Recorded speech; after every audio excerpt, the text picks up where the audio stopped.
Okay, test. Let's see if you guys can hear. Trying to let the panel in first. Hello. Got two together. Okay. Yep. I was looking for the other name. I'm like, don't see it. All right. Hey, Amanda. Hi, Welcome. Where are you at today? I'm in Raleigh, North Carolina. Okay. Okay, so we've got Kaylee, Amanda. Let's see. Oh. Everybody's here. Because is it a 4? It's 2. Okay. And then Chelsea, let's see if she's on there. I don't see her. Shoot. Okay, so basically I'm doing it myself. Harita was not able to come tonight, so I'll do my best. Normally she does it, so I'll start off. I guess I'll just start letting people in and then I'll get started. Cool. Sounds good. Let me like let everybody in. That would have been all dirt. Cool. All right, everybody, welcome. So this is our webinar Wednesday, but this week, as you saw from our advertisements, we're going to be talking about being in the know with short-term rentals. So we have a panel here, and I'm hoping that I'm not echoing here. If I am, just please message me so I know. I don't think so. Okay. But what we're going to be doing is setting up the agenda. I'm hosting this time, so please bear with me.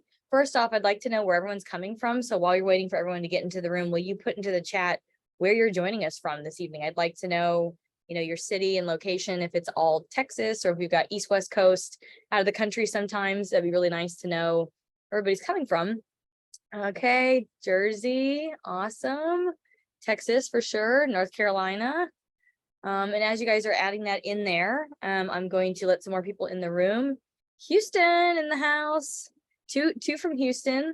So normally we do this meeting every Wednesday, but this week we have some featured speakers, and so we're trying to figure out, what's better for investors. I think the back and forth and learning is better. So versus just saying, come in here, be brave, turn on your camera and talk to me. I think this is better. So I'll go ahead and see who else is in here. Okay, Florida, awesome. All right, so this evening we have a couple guest speakers.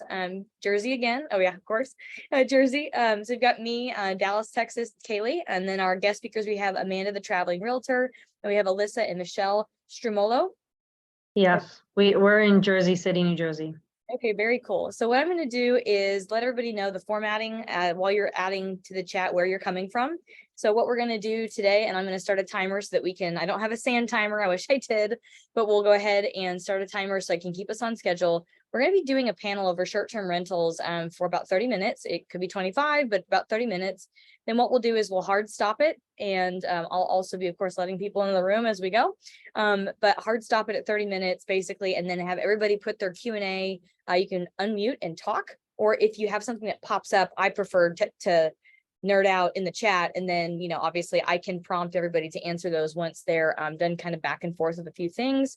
If there's something that I see in the chat, because I'll be kind of moderating that applies to what we're talking about, I'm just going to jump in there and add it and kind of answer it for you. So that's okay too. But yeah, if you want to speak, I would just wait until we finish the panel for 15 minutes. We'll do the Q&A. Then we'll do a market update for 5 minutes. And then it's up to you if you want to stay. We'll be doing networking for 20 minutes, and I'll have to figure out how to do the Zoom rooms or the breakout rooms. I know that it's down here somewhere, but I'll kind of be in the background piddling around. So I'll let our speakers go ahead and introduce themselves. So if you'll kick it off for us, Amanda, you've been with us before, and she's always all over the world, and we're happy that she's able to join us today. Go ahead. Yes. Hi, everyone. I'm Amanda, also known as Amanda, the traveling realtor. And I own a short-term, well, I guess that's midterm now. I do 30-day stays in Raleigh, North Carolina. We have 25 properties here. And I run this business to focus on relocation clients. So that's kind of my bread and butter. I'm very niched out. And also with eXp Realty. So I partner with Kaylee there, have a big organization there. And what else do? I travel. I'm in Raleigh, North Carolina right now because I'm selling a couple of our investment properties. But I leave next week for Africa and Gibraltar and the UK, and like I'm going everywhere. So that'll be like a 2-month trip. So yeah, that's just a little about me. Okay, my name's Alyssa Stromolo, and this is my wife, Michelle. Okay. I work full-time for a real estate development company. I'm the vice president of design and construction. So I've been working in the design and construction world for a very long time. And we jumped into investing about 3 or 4 years ago. We have 2 long-term rental duplexes and now 2 short-term rentals. So just starting out, but we're really diving in. And I really focus on the finding the properties, dealing with construction, and making sure that the deals work numbers wise. And then Michelle, she really focuses on running our short-term rentals. She is the face to all of our guests and has been really doing a good job with that. And she also handles all the furnishing and anything that starts with the design of our short-term rentals. Yeah, so I still also work a full W-2. I'm in healthcare sales. So we're able to do this right now on the side. And I think that, sales and customer service has really helped me with the, customer facing aspect of short-term rentals.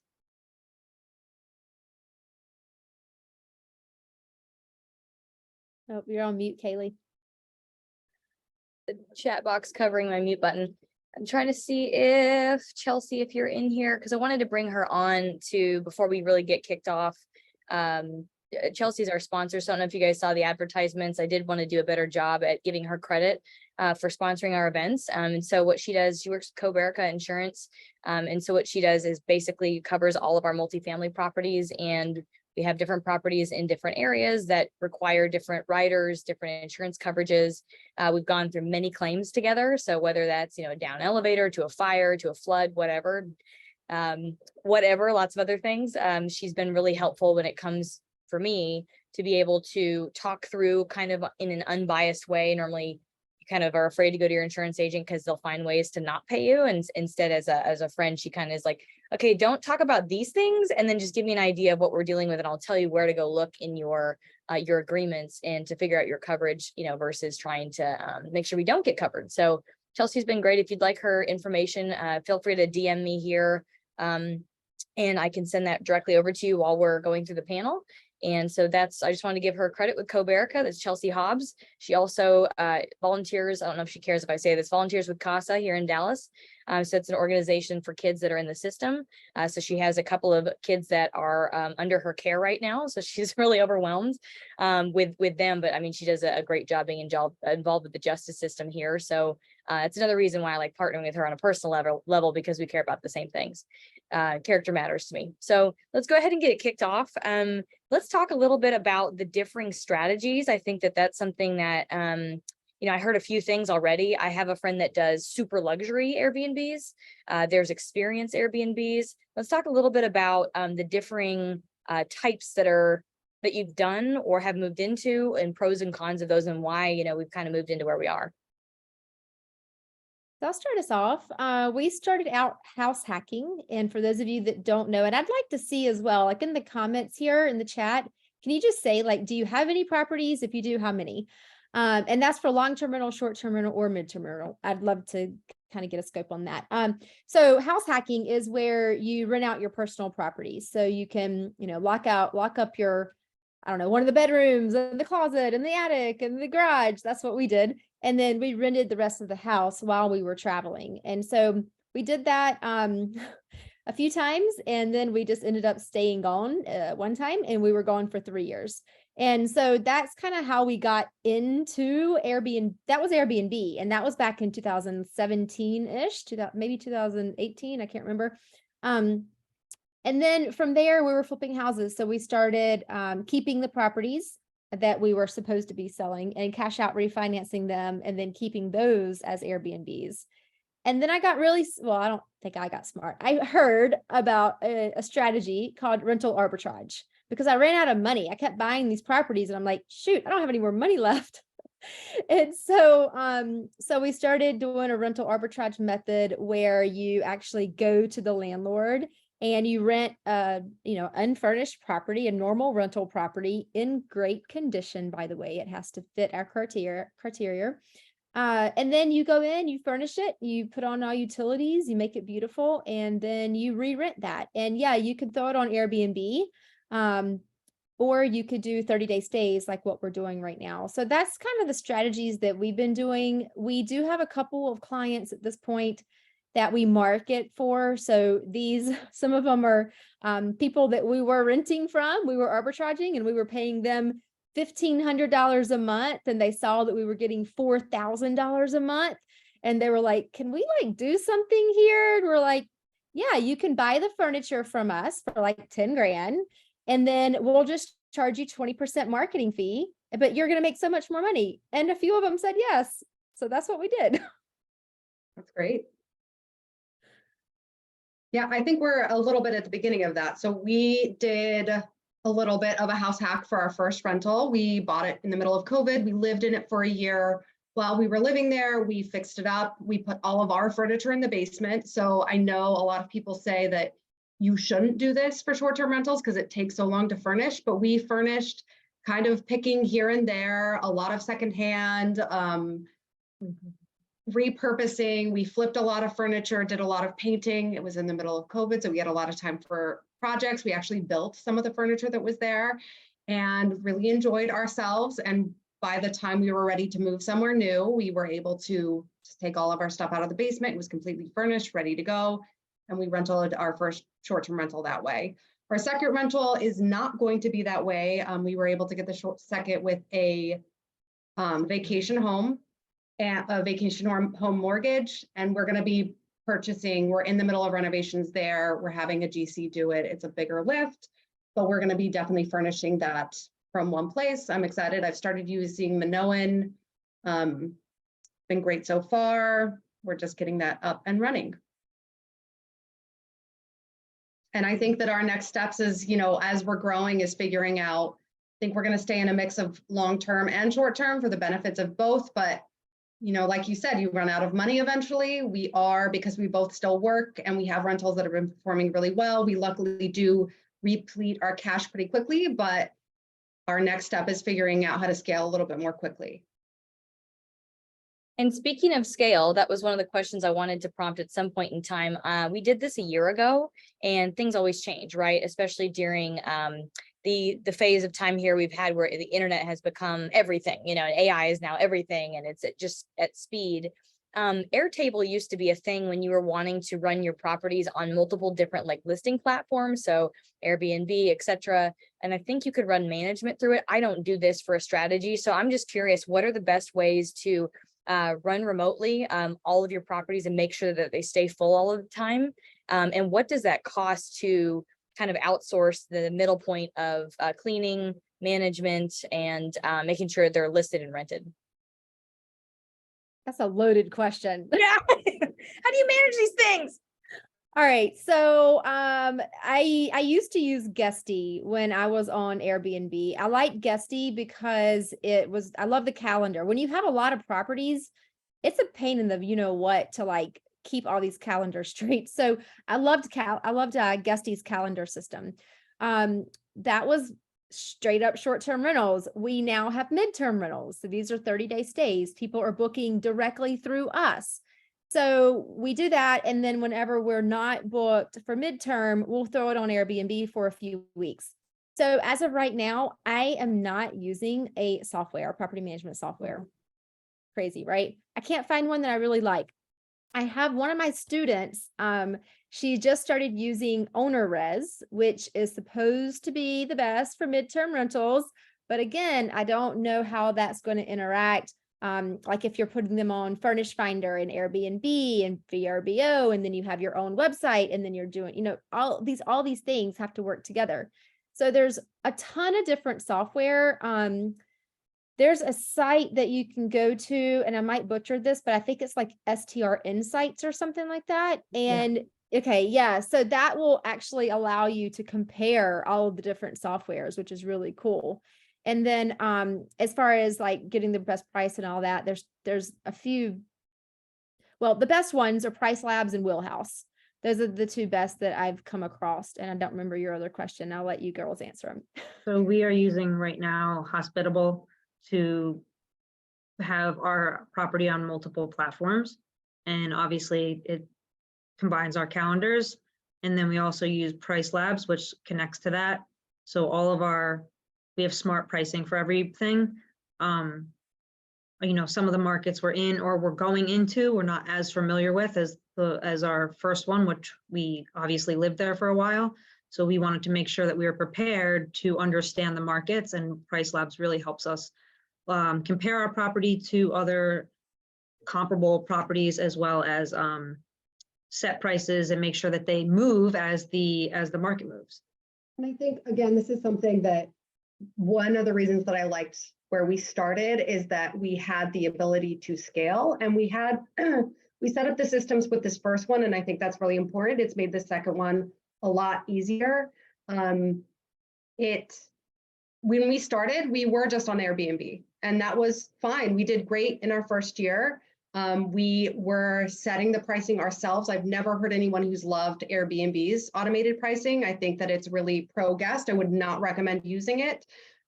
So we were just switching things. We knew the area well. She's from there. Her family lives there. We lived there for a year. So we knew the events that probably would get more prices. Do I think we left money on the table? Absolutely. Like, especially now with Price Labs, looking back and comparing, but we were able to do it without a lot of these programs. But especially as you're looking to build, I think it is really important to find that software that does all of these things for you. We also use Turno for our cleaning, and Hospitable is able to link that also. So we have a decent amount of tech doing a lot of work for us.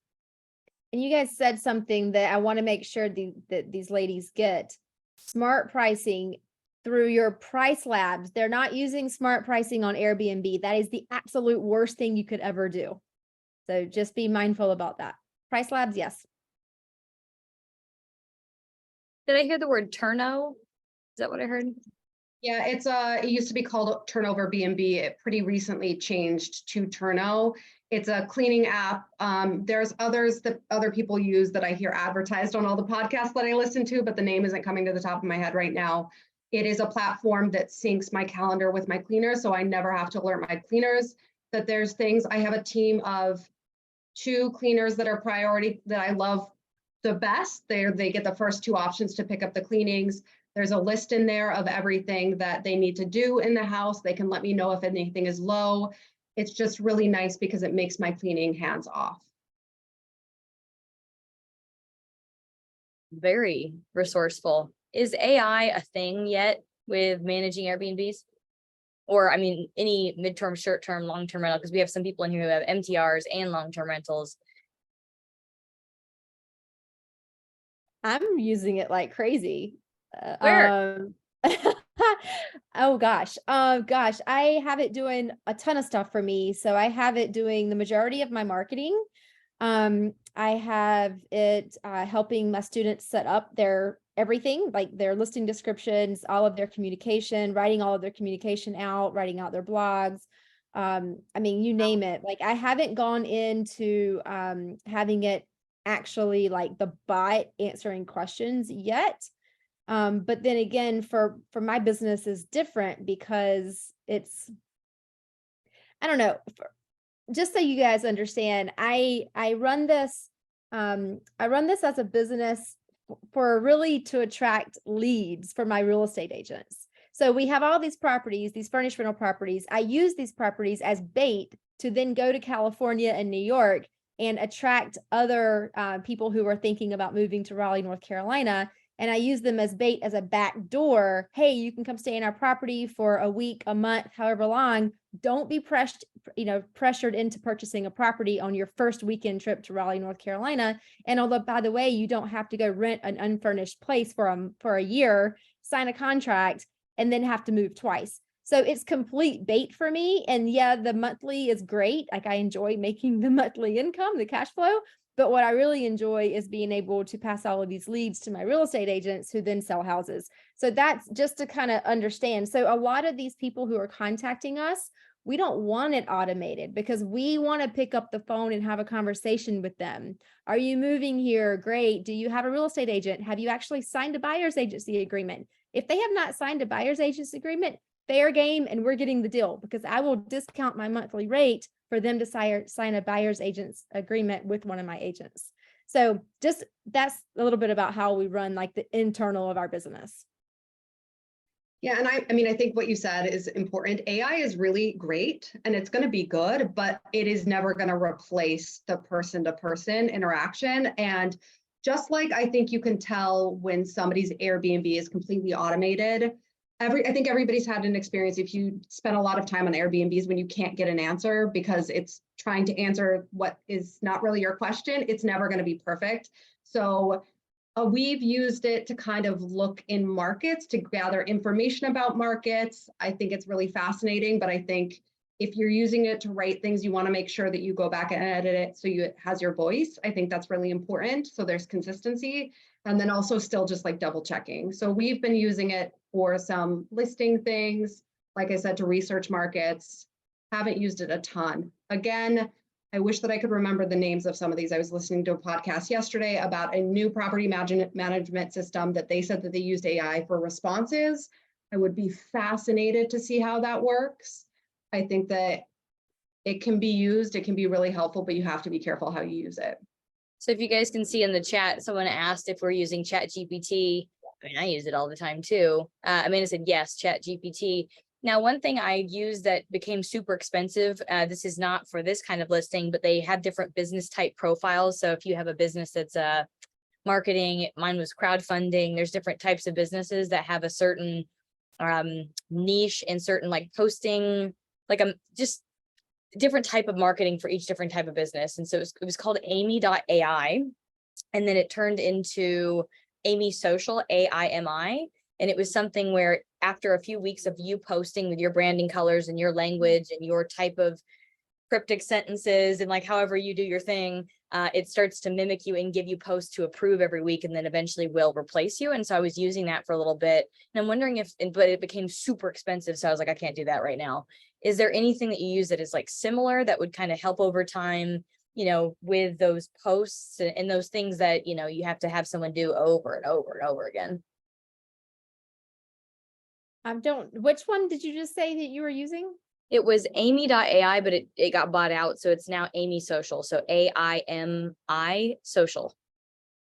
Yeah, that was one that I liked a lot for crowdfunding purposes, but because it knows the rules and regulations and like what you can't say, what you can say, and it would kind of pre-format certain things.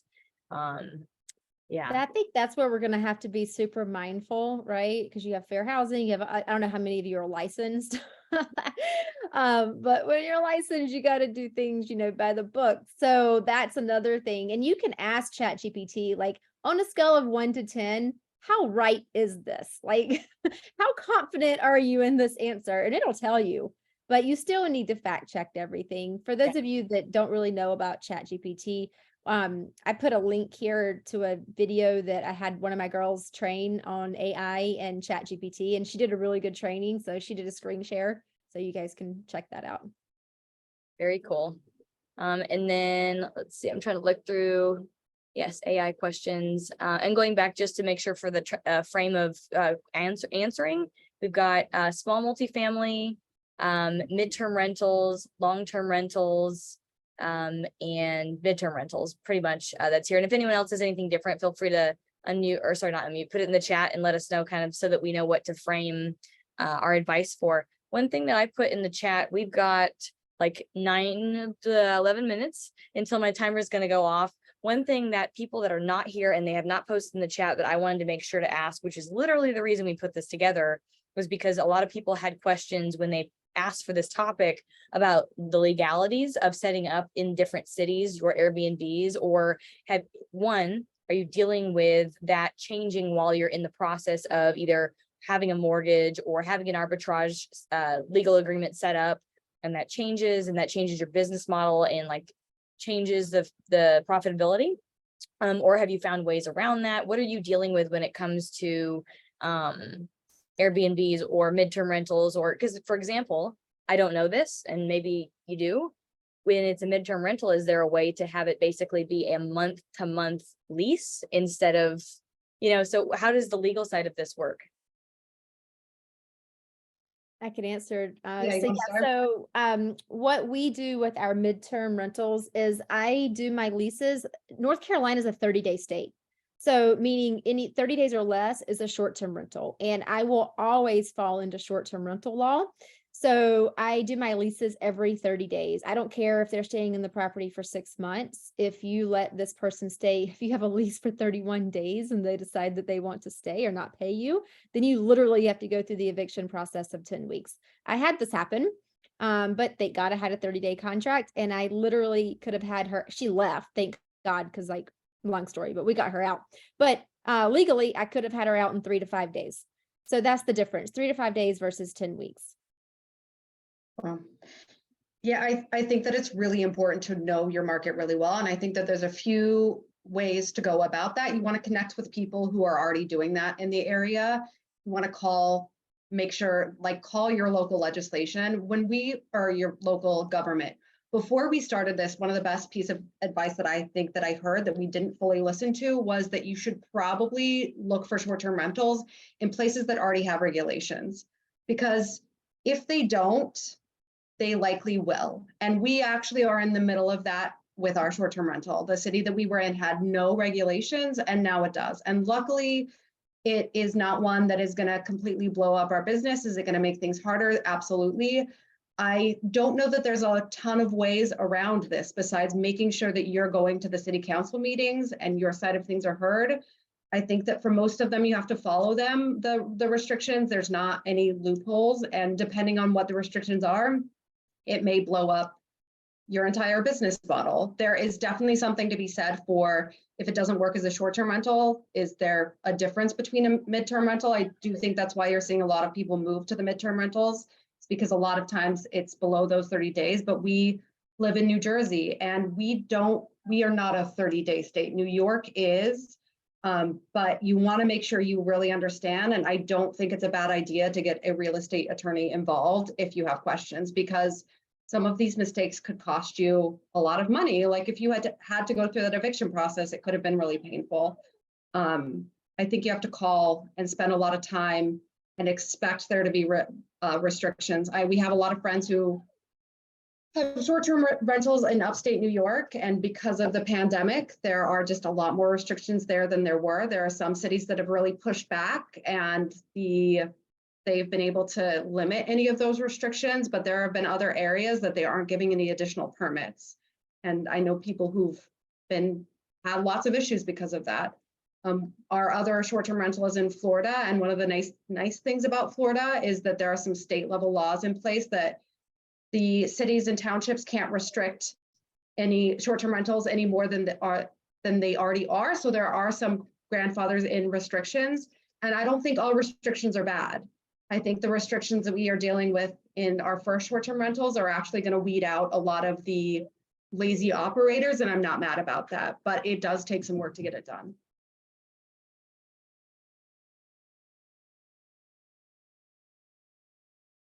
Back to the legal, has anybody done any of this, any business model overseas for any kind of short-term, midterm, long-term rental like this? I will. By the end of the year, my little Belize bungalow will be up and running. Yes, so looking forward to that. I actually will know a little bit more about this. I'm actually headed to Tuscany here in a couple of weeks to go stay at a huge villa, a 20-bedroom villa in Tuscany, to do some marketing for him. It's for sale. They're asking like 4.4 million for it. It's bringing in about $400,000 a year in Airbnb income. So I'm going to learn all about that in a few weeks as well. But yeah, just kind of dipping my foot in right now with the international market, even though I've been living in Mexico for 3 years. Yeah. Well, and the reason I ask is because there's this thing, and there's already been the dollar or the euro, basically free houses in like Italy and whatever that happened before the lockdown and continued. And now other cities like Presice, like in Italy, they're not giving away, but basically they're trying to move people there. And there's a place in Greece and a couple others. And wondering, okay, well, you want us to bring businesses there? Great, Airbnb, that's a business. And how do we basically get our property for free? I'm kind of looking into the local regs and how would you run something like that remote that's that far away? So I would like to learn. I'll follow up with you after this. All right, what would you say, panelists, would be like your number one thing that your biggest lesson? And then our Q&A starts in about 5 minutes. Our biggest lesson, I think it was dealing with the restrictions, buying properties that already have restrictions in place and making sure that you follow them is definitely is huge, because you will already know what you're in for and how to deal with it. And one of the nice things that we found too was working with a real estate agent that understood short-term rentals and owns short-term rentals in the market that we were looking in, because when I told him what I was looking for, he knew exactly where to look for it, and he knew exactly what areas allowed us to do what we wanted to do, because not every city, every area is allowed to do short-term rentals. Some of them have different rules. Definitely where we are in Florida, even in the same town, they have different restrictions for short-term rentals. And so having a real estate agent that understands the regulations and the areas and what you're looking for, and also has short-term rentals maybe, is great, because we also got handed, a handyman, a landscaper. So like, much information so that many would have taken a things. lot of work to find. Vetted cleaners, handymen, like that is worth a lot. Especially if you're just starting out, they can be really valuable. I would say when I did it for a little bit, I only have one quick lesson, but it was a big one. I didn't have a deposit that was required. And at the time I was doing it via Airbnb, but essentially I had somebody that blew a bullet through the ceiling for whatever reason, and it hit the plumbing line of the building and it flooded that unit, which, it was just my unit, but then the whole hallway all the way down and all the way into the garage. And that was a fun thing, kind of trying to figure out insurance. And even Airbnb, when I did have their, $1 million coverage, the story I was being told by their legal was, we've never seen something this crazy. I'm like, yeah, right. But anyway, so it took a while to iron all that out, and it was pretty stressful, but it would just be to have an upfront deposit in like the total of their stay or something like that. Yeah. Did Airbnb pay your claim? Oh yeah, I got them. Okay. I ended up partnering with a title attorney inside a title company that I already did a ton of business with. So they gave me basically like free legal documentation to prove up that like the debt that the owner tried to put on me was not my debt. It was on the business, which had insurance. So we needed to go after business insurance, not me personally. And yeah, so it was just took a while to have, and I had photos of everything I got in there before they started repairs. So it's, yeah, same thing now in apartments. It's like, nobody say anything. Let me go look at it, Yeah, and I would say some learning lessons for me that I wasted a bunch of money on. Not a bunch. I learned after my first 2 times. But whenever we were arbitraging these properties, one property we signed the lease without seeing the property. We just saw photos of the property, and it was staged and it was beautiful because she was purchasing it. And then whenever we got there to move everything into the vacant house, it was terrible. That was the first thing. So we got out of that, but we lost our deposit. And then another thing would be to don't agree to rent any property that needs a bunch of work that you have to do, because you don't know if that property is going to work for you. So if you get into that property and then it's not a good property, and you just spent $5,000 to put new floors in and paint, then now you're out that money. So we do not do any work on any of these properties out of our pocket. If the landlord will do the work, then we will agree to rent the property, but that's it. Okay, y'all, it's Q&A time. I'm going to set an alarm for 15 minutes. So we'll be wrapping up at about 7:50 p.m. Central Time. Ready to go. Some of these are already in the chat, so I'll roll through them as fast as I can because there's actually quite a bit of questions for our panelists. So I heard arbitrage, but some of us do mortgages, maybe not anymore. But if you do a mortgage, is there a clause or is there a way to get around a clause in your agreement? Because if you have like one unit, for example, one house, it's 100% vacant when you have no one in it, right? So when they have 100% vacancy, there's no cash flow. And sometimes in a mortgage agreement, there will be an acceleration clause if it doesn't meet the debt service coverage ratio based on the income of the property, the investment property.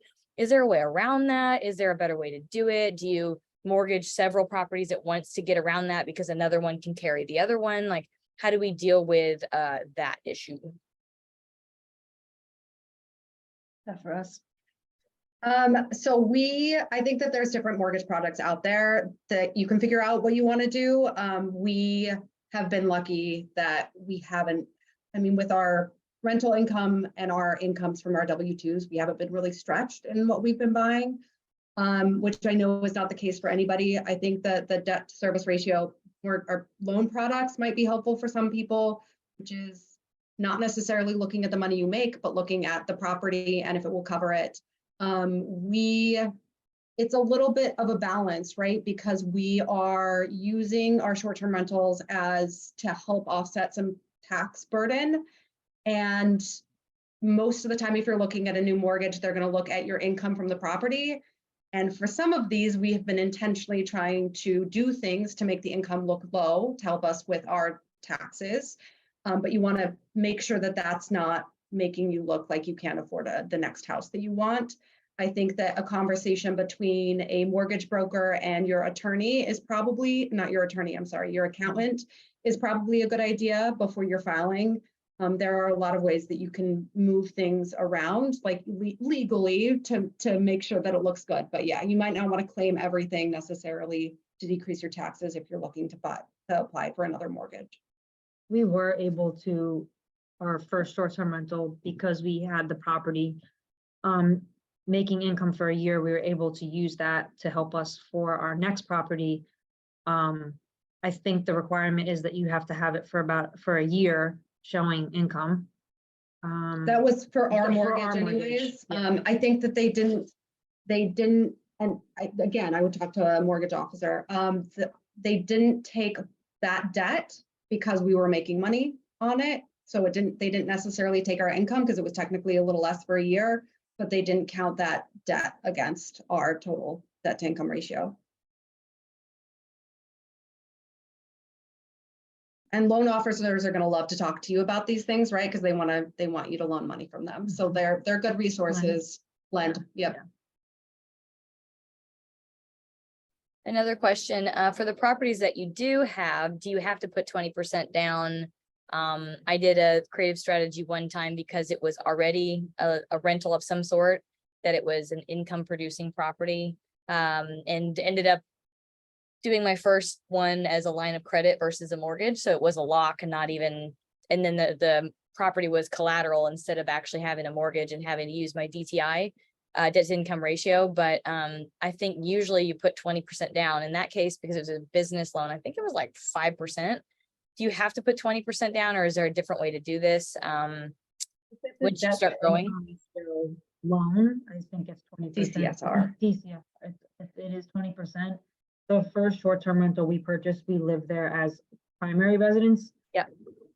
So we could have done, I guess, 3.5 if it was an FHA loan. Yeah.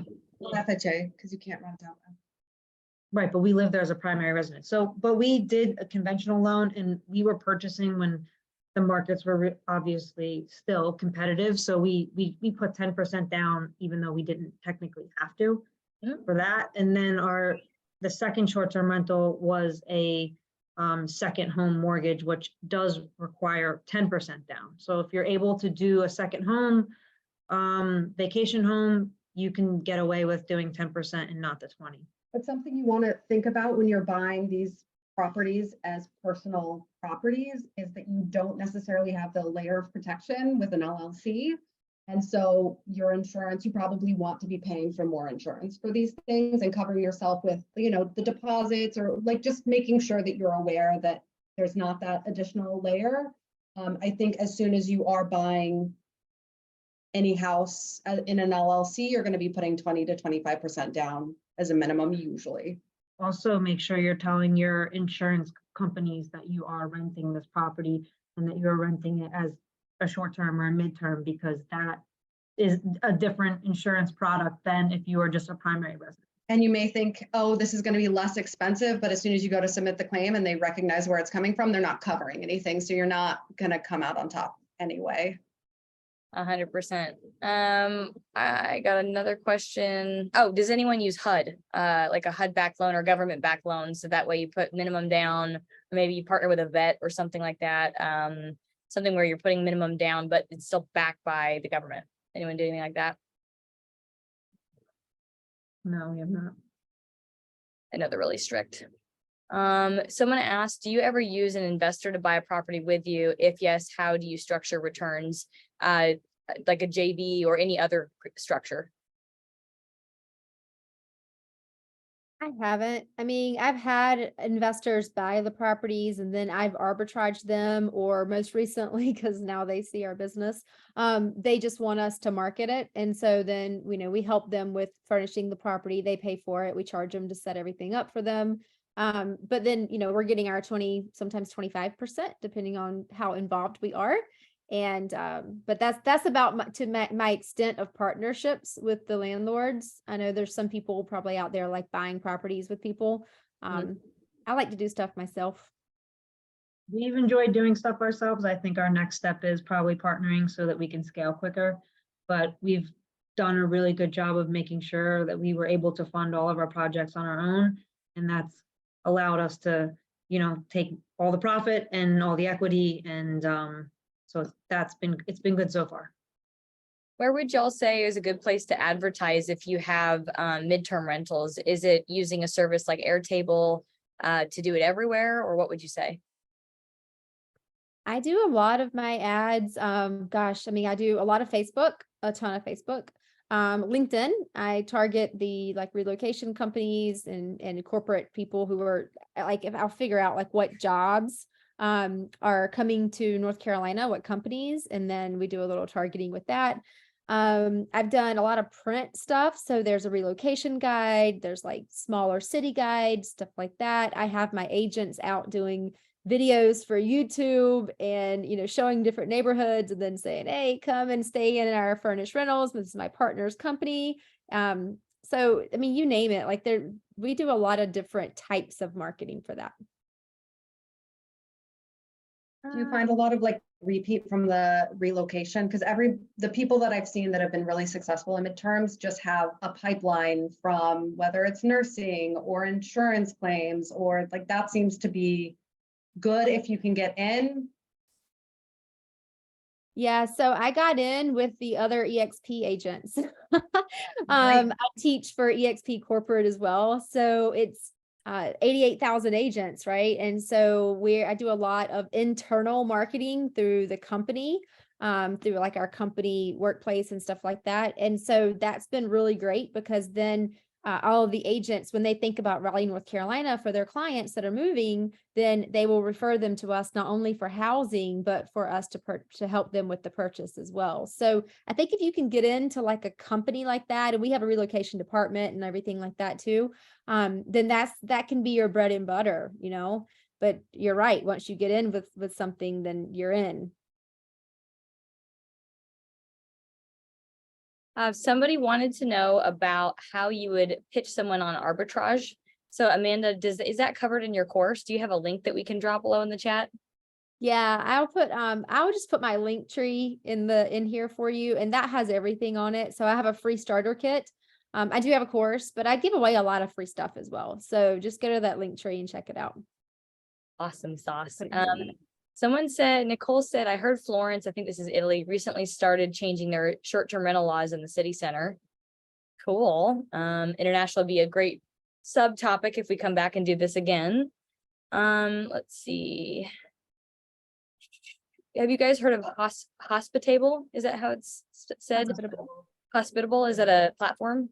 Yeah, that's actually what we PMS. use. Yep. Okay. Someone asked, and it was related to another comment, and it's not linked, so I don't know the context of the question, but is something related to Airbnb or Hospitable, so I'll have to figure that out later and come back. Question, do you find landlords are usually willing to work or reimburse on a rental arbitrage?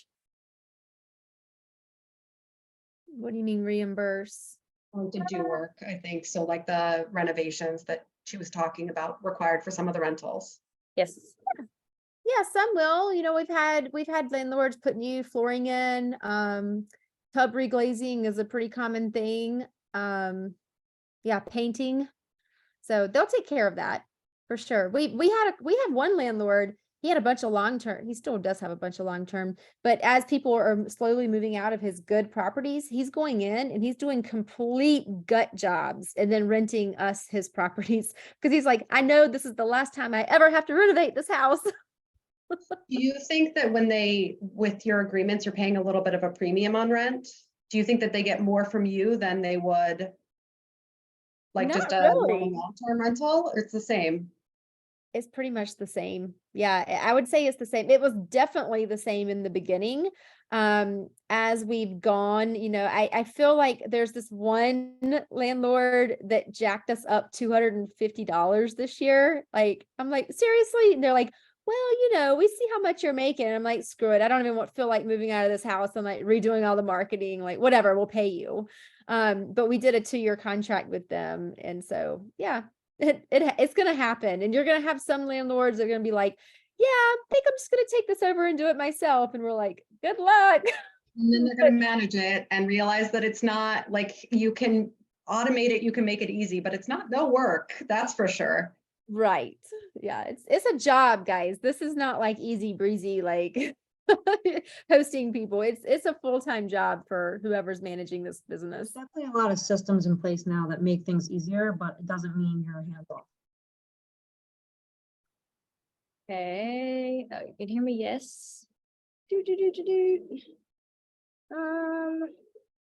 Someone asked where in Texas geographically is the most growth occurring in multifamily development. I don't do development, but I will cover that in the market update in 5 minutes.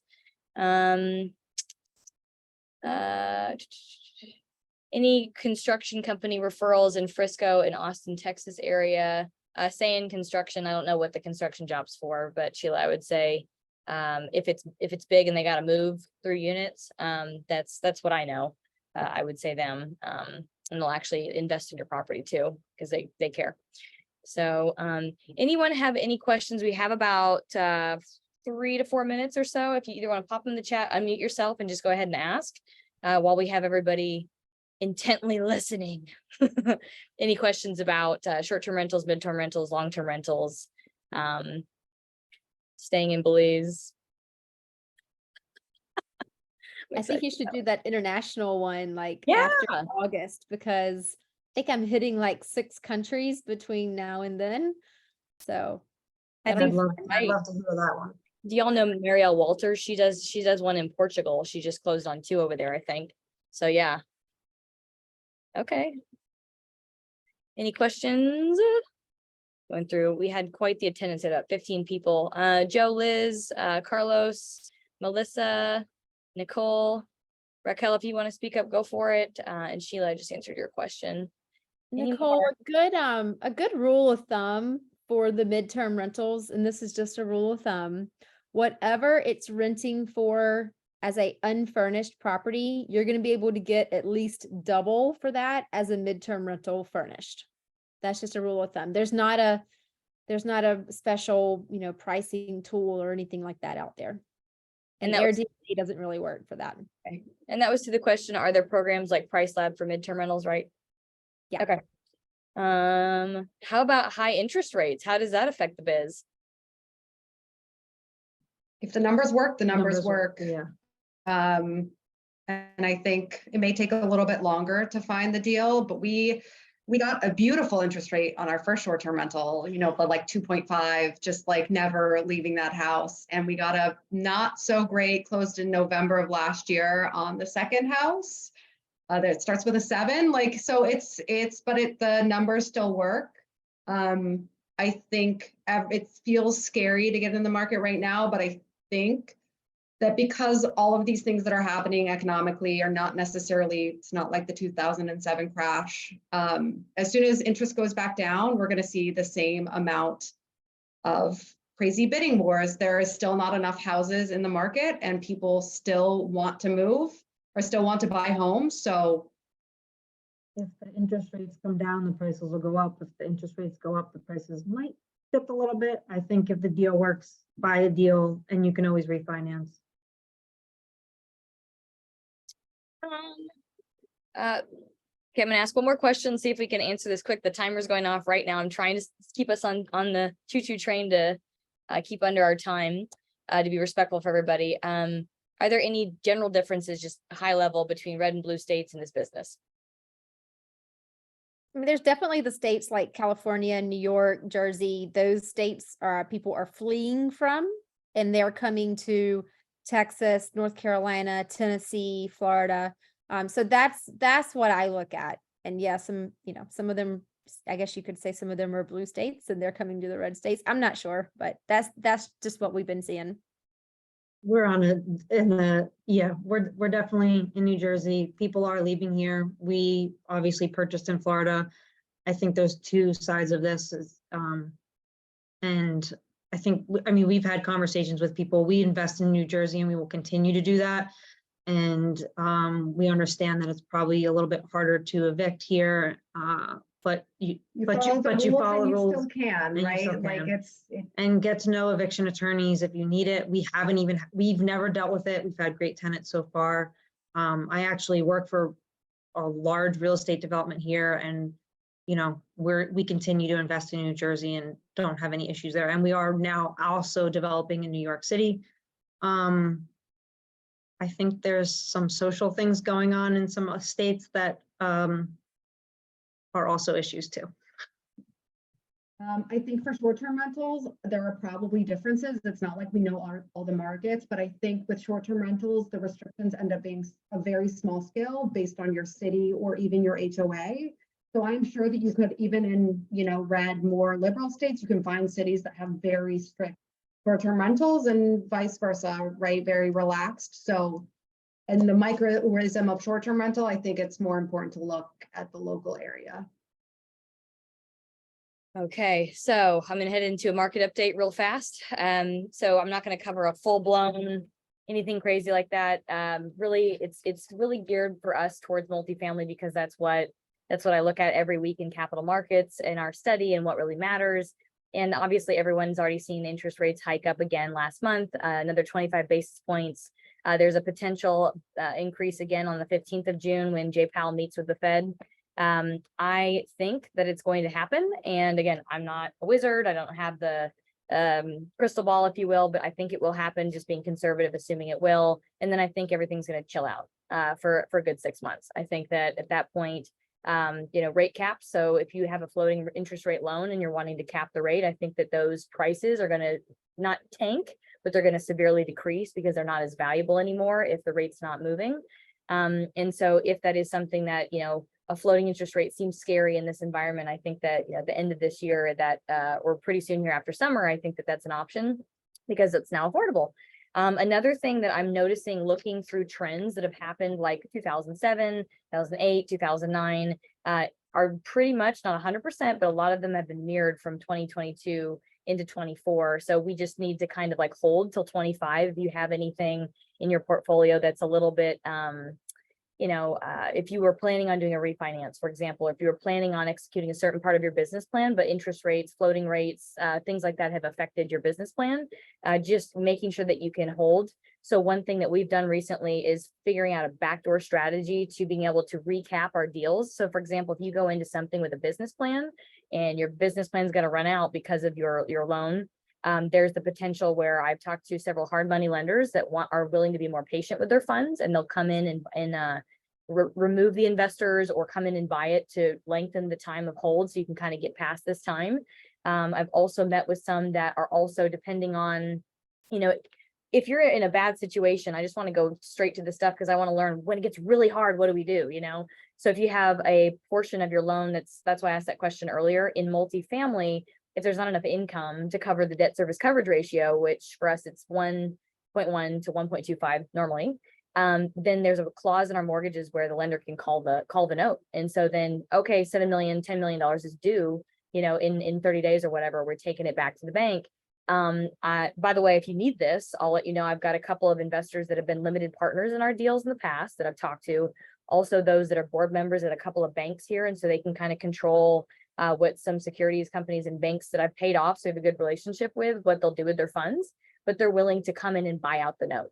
So if you're in a situation where you're like, oh, I know, like, just let me know. And there's like 2 or 3 different people in my kind of Rolodex now who understand that now's the time to capitalize. Like one of them missed out, you know, in 2007, and he's like, I'm not missing out again. Like it's time to get involved. So, so there's options. Never be afraid. The only other thing that I'm seeing that's similar, but not 100% as crazy, is that back in 07, 08, but 07 and before, really, we had overbuilding of condos. So in these like resort areas, that was a thing that caused issues with many mortgages being put out there. And so people had second, third, fourth, fifth mortgages because they were then going to rent out those properties that got called because it wasn't their primary. Here in Texas, we have a homestead law where basically if there's an issue with a business of yours, they can't come after your home, your homestead. Some other states are different. So overbuilding in areas where they're overbuilding, obviously, if you're looking to acquire, I would kind of shy away from those because that was an issue back then. Exotic mortgages, that was another thing that was an issue back then, where large balloons or like random things where everyone's like, oh, we can just refinance later. And it's like, okay, how are you going to refinance if we're going up to 12% interest, 15% interest, or like look at the savings and loan crisis in the 80s, you know, up to 20% interest. I'm not saying that's happening now. I don't think it is at all, but you know, we always like err on the side of what if, you know. So stick with your normal mortgage, fix that rate if you can. Rate caps, like I mentioned, are I think going to get cheaper. And then I don't know if you guys have ever taken loans from hard money lenders. Now is the time where, when we had the mortgage bond issue, like junk bonds that were part of lending, the lending industry, we'll just say that, mortgages, people they didn't know that this was happening. So if I'm taking money now from you individuals, I know that that's coming from your bank account to the investment, 1-to-1, easy. Or if it's coming from a family office, same thing. Some private money lenders will leverage up 1-to-12 or 1-to-15 because they have warehouse lines that are furnishing, like they'll put in 1 out of 12 is what I'm trying to say, ratio, their own money, and then 12, you know, the remaining of it comes from other places. And I'm like, I don't know these warehouse lines, like what they're made up of, what's in them, so I've just started to do more research and ask a lot of questions as far as like, if people are still lending at a high rate, what is the makeup of the capital? Where is it coming from? And then also, I won't get into too much of it, but I wanted to give you guys an economist too to follow. One retired, so we can't follow Mark Dotzer anymore. Sorry, he's my favorite. But Greg Willett, he's actually with Marcus and Millichap. Their IPA Institutional Property Advisors division. He's not as optimistic as my favorite was, but he's realistic, which I think is good. So he's a great one to follow. And I would say, honestly, if you're wanting to be really opportunistic in Texas, go to Austin. I would say that this is an area where people are leaving now because tech has changed a little bit. And so those rents that were highly inflated, up 50% above market, that's a place if you're renting to go get the property at a lower value than what the seller wanted. And as of this week for us, we've noticed that we offered on a whole bunch of stuff. I've had other operators come to me who want to partner on 6 different deals. I've had other people that are getting more realistic in their pricing, is what I'm trying to communicate. They have stuck at their price for so long now, and I'm starting to see that change this week. And so I don't think it's a crash, but I think that now if you have put aside funds, if you have rallied your investors together, or your friends and family, however you do deals, or your banker, or however you do deals, I think this is about to be a really opportune time in the next 4 to 6 months here. So we're definitely stacking cash or partnering with those who already have done that and saying, okay, we have our expertise, our experience, let's partner together to go after stuff at a discount. So I think that's happening. So hopefully that was up. 1 minute under 5 minutes. I didn't even plan that. And I'll cut it off there because there's a whole bunch of stuff. Like if you guys want to read a really technical book, it's called Principles for a Debt Crisis by Ray Dalio. That's one I'm reading right now, taking you all the way from what caused the debt market to have an issue, what it looks like when it's in its trough, what it looks like on recovery, what happens when foreign capital is injected and why it's happening, and how that can affect your portfolio if you're taking foreign funds, and so much other stuff. So yeah, Ray is thebomb.com. I would definitely agree. And he's reading too. I like his voice. It's very, very steady, but not, you know, boring or monotone. So that's our market update. And everybody, we have reached, look at that timing. We've never been so on time. It's like 1 minute from 8 o'clock Central Time. And so if you have to go, that's totally cool. What I'd like though is for those that spoke on our panel to be able to talk about, you know, what it is that they offer, and then insert any links into the chat. And then I will finish up with doing some breakout rooms. And if you want to stay, you know, please stay.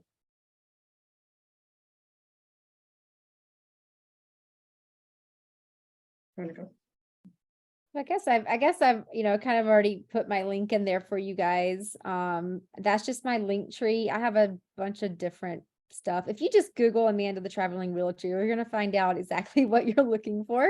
But yeah, if you want to get in touch with me, let me know. I am going into Leadership Academy. I'm a platinum with Tony Robbins. So I'm going through all of his leadership stuff right now. So I am going into that tomorrow. So if you do contact me over the next 5 days, please bear with me. And I'll just put up my Instagram account in there. Obviously, anyone can reach out to me if you have any questions, and you can follow along with our journey on our investing as well. Yeah, so that's in the chat for you guys if you want to grab that real quick. Awesome. Okay, everybody. So when it comes to what we are, I kind of just said, hey, I'm Kaylee.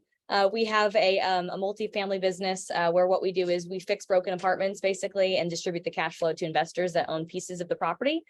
So one thing that we have also offered is the ability for women to learn about investing in general. And this is one of these things that we do. So we meet weekly just for questions. And then once monthly we meet. We're going to start doing in-person meetups moving forward. Not every month, but you'll see on the invites what that looks like. So we have like the Petroleum Club in Dallas coming up. We're trying to get really cool, nifty venues, you know, for you guys to be able to join. So that will come out for you. If you're looking to be in the loop or in the know of what's coming up, we do have a service for you. So you can obviously come to the weekly question and answer sessions, but these sessions are for our subscription members. And so what those subscription members get is they actually get access to a private Facebook group where a lot of us buy and sell in between us and ask questions, and I post documents. We also have a library for you. So like legal documents that I put together, all of these recordings from every past session we've ever had is also in that library. And I think that there's probably, like I said, well, like legal documents, right? Probably 200,000 worth of different things that we've structured and put together that you can use, cease and desist letters, you know, whatever, if you're going through things in the real estate world. And then also we have started to loop in once a week. We have 2 now, mentees. So as we start acquiring assets or going through a turnaround project that's happening or whatever is going on in our world, you know, for someone to really learn about multifamily and underwriting, that's something that is additional. But, you know, you can just reach out to us. And then basically those meetups, of course, you'd be invited to all those. So I'm going to put in the chat the link that you need to go check out that website and be able to enroll in the group.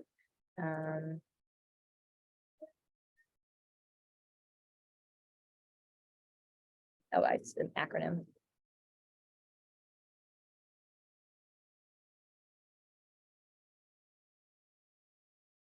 I'll do it in a second. And then the other thing is that one thing I've been approached recently for, which is interesting, and just kind of wanted to share the wherewithal that exists here, is that what my strength is in what we do as a business is operations, so asset management. There's been some people that have wanted to get me into different deals and things, and I just want to let you know our wherewithal over here is that we can bring $6 to $8 million for a deal that I'm asset managing and that I'm lead investor on. 1. 2, we can bring a guarantor that carries about $150 million balance sheet. And then 3, a bunch of systems and processes that really automate everything with a property manager who is metric driven. So that is really kind of what's going on over here. And so whether it's our own acquisitions or whether somebody else needs help getting into a new acquisition or wants to learn about them, there's so many ways that we can partner and work together. So I'm going to go ahead and start breakout rooms. If y'all want to join, feel free. Here's what I'll do. So you can at least have something. I'll put my quiz for investors in the chat, because that is the one I know I can pull up really quick. So if you're wanting to connect with us after this, that would be the form that you're going to want to fill out, and I will follow up with you. I'll call, email, and touch base with what to do next. And if it's education and whatnot, then I will get that other link to you later. So let me do some breakout sessions. Can we just, yep, we can. All right. Yeah. Oh, how does this work?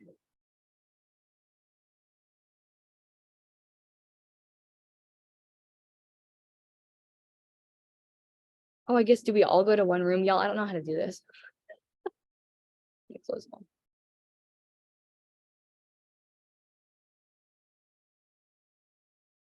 I think I have to.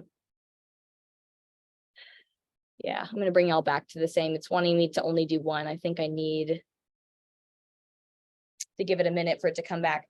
So why don't we just network here, if that's okay? Because actually we've had a few people leave already. And again, if those of you need to leave, go ahead. How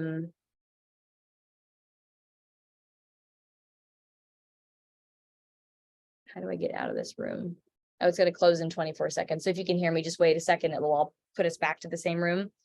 I was supposed to select who I wanted to put together, so I'll have to practice this with you, Raquel. 1 sec. Or 10 seconds, and that will put us back together.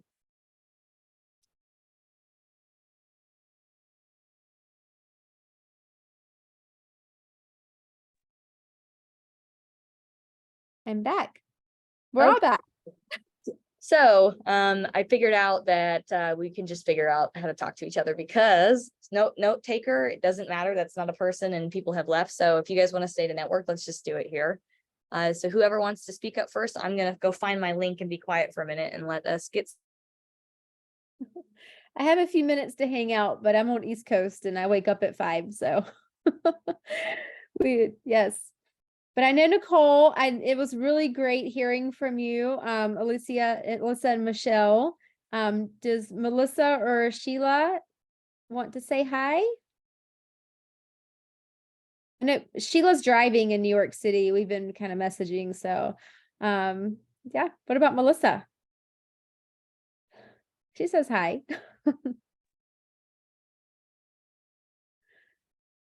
So it looks like Sheila and Melissa can't come off mute. Oh, they have Melissa has a baby fussing. Yeah, Okay. in New York City, the fog is really, yeah. The smoke is insane here. It looks like it's an apocalypse out there. It's been orange all day. What Smoky, happened? so gross. It's fires from Canada, and it's insane that the smoke is so bad here from them. They must be massive. It's been 2 days now. Yeah. It's a lot. You can't really breathe well outside. It just smells like smoke, and I wore a mask outside today because it was a lot. And it's crazy that it's traveled that far. But, Wow. so Sheila, you do not have to come off of mute. We understand it's hard to drive right now. So what would you guys say was the highlight of your week so far? It's Wednesday, so. Well, I guess highlight of my week, or I guess weekend, was Michelle and I are actually expecting. I'm pregnant, so we had our baby shower and Nicole was there. She joined us, so that's the highlight of our week. And now we're just dealing with the aftermath of all the stuff that's just sitting in our house and overwhelmed. Is this your first? Yes. Congratulations. Thank you. Yeah, 100%. What has been the newest invention? I'm curious, because my mom had a lot of children. I have not yet, but each baby, I remember it was like, oh, this new thing, and then this new thing. And my last girlfriend, what is that pillow that you can put the baby on? That was huge. The boppy. Yeah. Floppy. I There's think, just so much stuff. it's overwhelming. I think the Duna stroller has been the new thing that I've noticed and that we got. It's basically a car seat stroller combined, so it has wheels attached and they kind of go into it. So you can, as soon as you take it out of the car, you can drop the wheels and then kind of stroll off, and you don't have to like reconnect things. And in our little urban area, it's very convenient to use it if you're just hopping in a cab or, anything. 100%. Are we gonna have a little like license plate on there that says like Shevester? Like, Yeah, it is a girl, so we're gonna hopefully she'll like investing as much as we do. yeah. Speaking of, is there anyone in the group that, likes to get youth involved with investing? Is anyone passionate about that or doing that? Not yet. Just my nephew, that's about it. That's fun though. He's interested. You've hooked him. Yeah. I've hooked him. Yeah, he's 22. So I'm like, if you start now. So we just got his first house last year.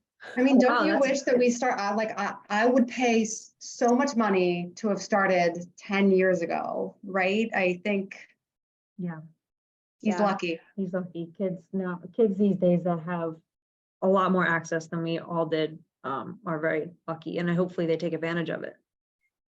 Yeah, definitely. Like I started learning about investments at 23 and then started investing at like 27. So I look back on that and I'm like, holy cow, because I'm almost 40 now, but it's amazing to go back and think about that. Like, but for me, like if I hadn't have moved to California and gotten out of my small town in North Carolina, I would have never even known about real estate investing or money or business or entrepreneurship or anything like that. Like I would have still had a job. So I think it's really important for us to like push the kids, just to get out of their comfort zone, get out of their city and like go live somewhere else for 6 months and fend for yourself.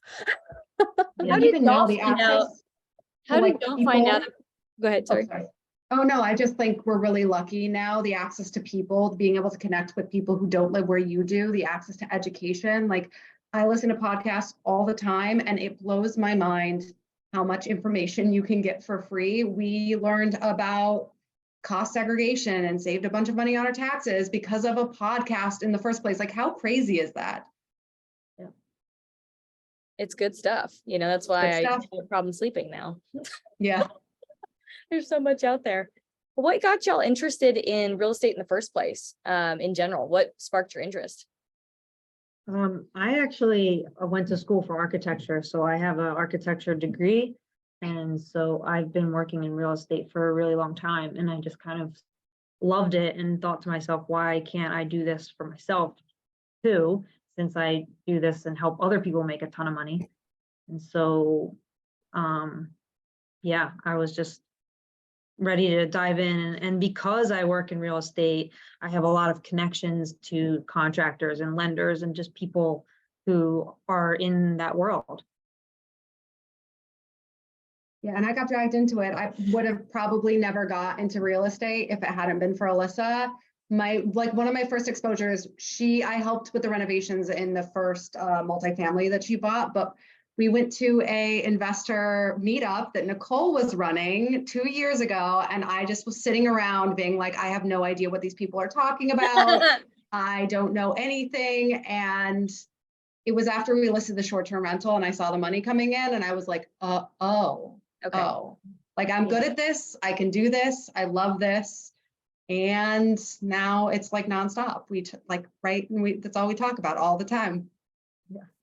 That's so good. I mean, that's actually one thing I'm trying to learn from other people as far as those barriers. I've got some spouses where the female, I'm like, why are you not talking to her about it or whatever? Because there is a barrier there. And if there's evidence-based, I guess, then it's like, I mean, that's how I got hooked, was I got my first like tiny check using my IRA in a house note, so you just have to give someone the experience of.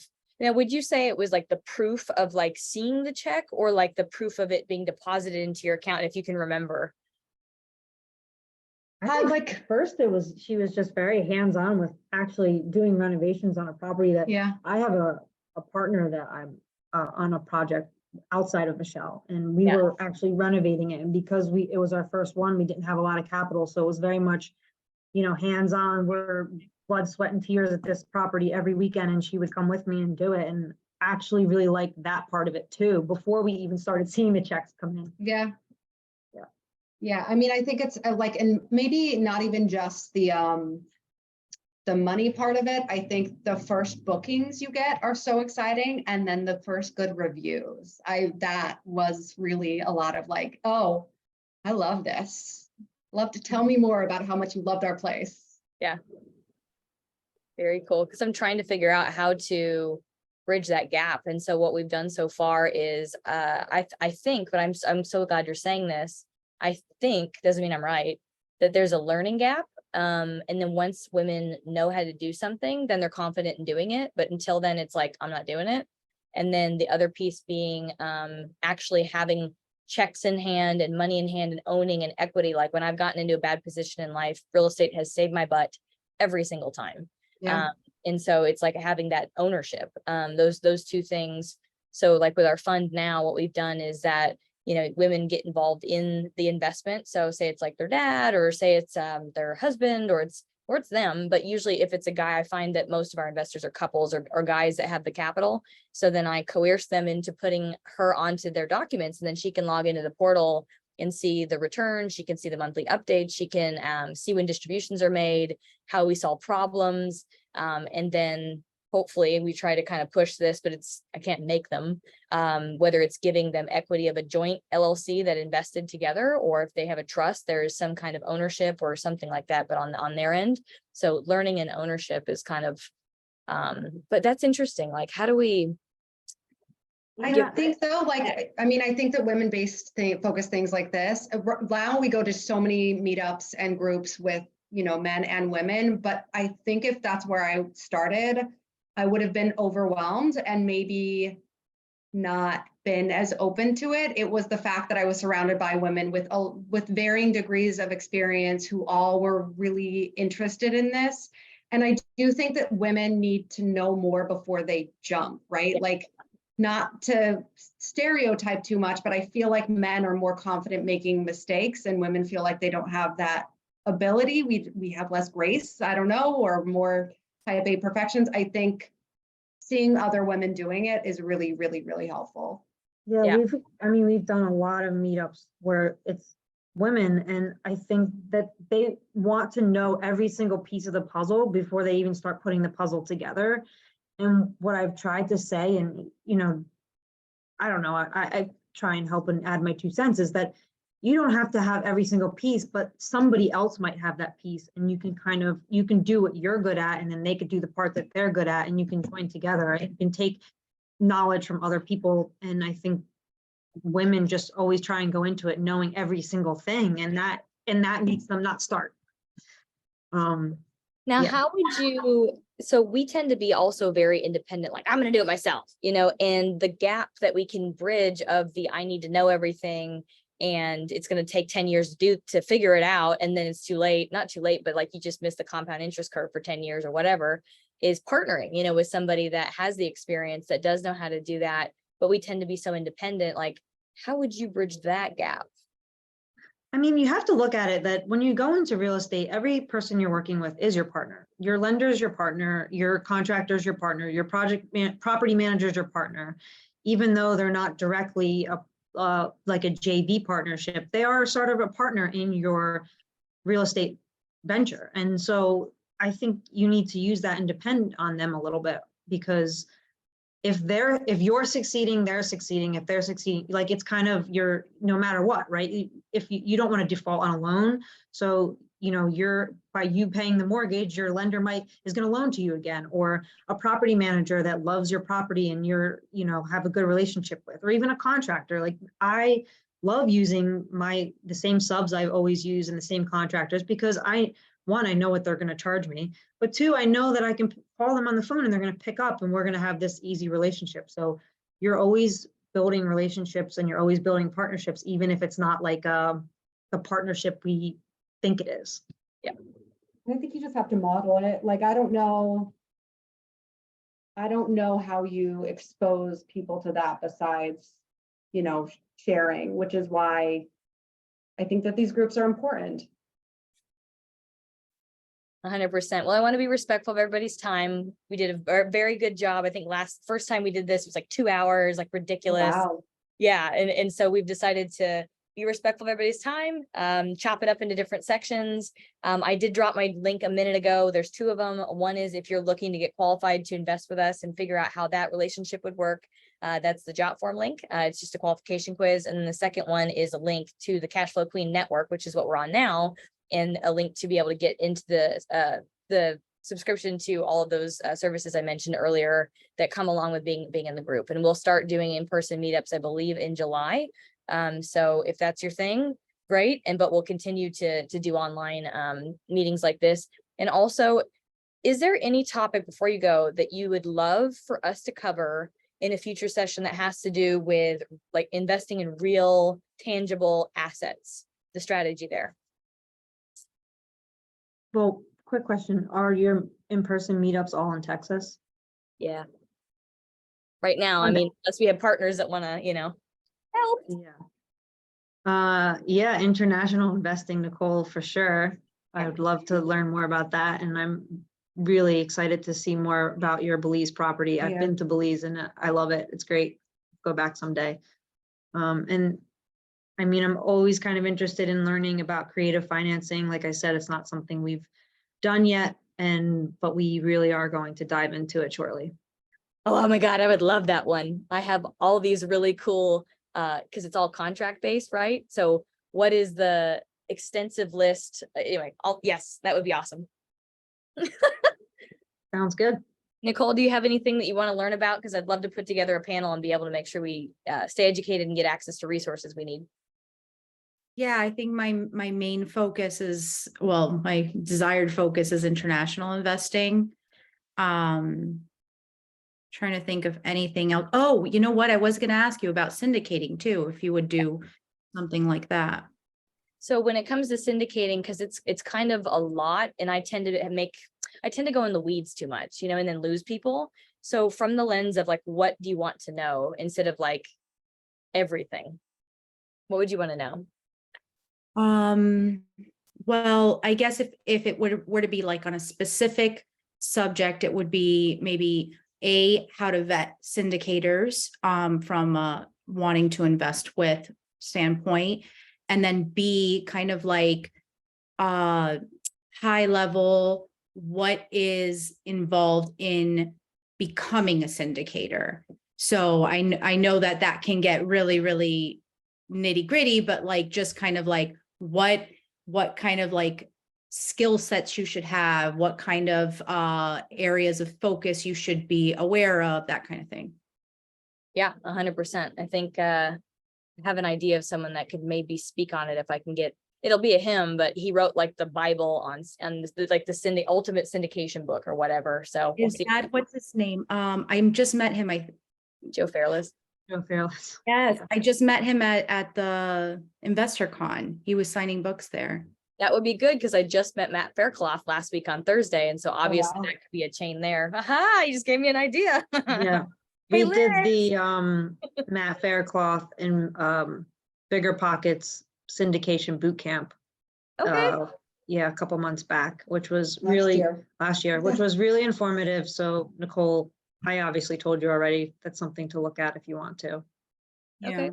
Well, I've got some work to do. Thank you, ladies, so much for sticking on here. Amanda, thank you for coming in from where you are. Thank you, Nicole. Thank you, Alyssa. Thank you, Michelle. And I look forward to seeing you guys in the future. Nice meeting you all. See ya. Awesome. Thank you. Bye-bye. Bye-bye.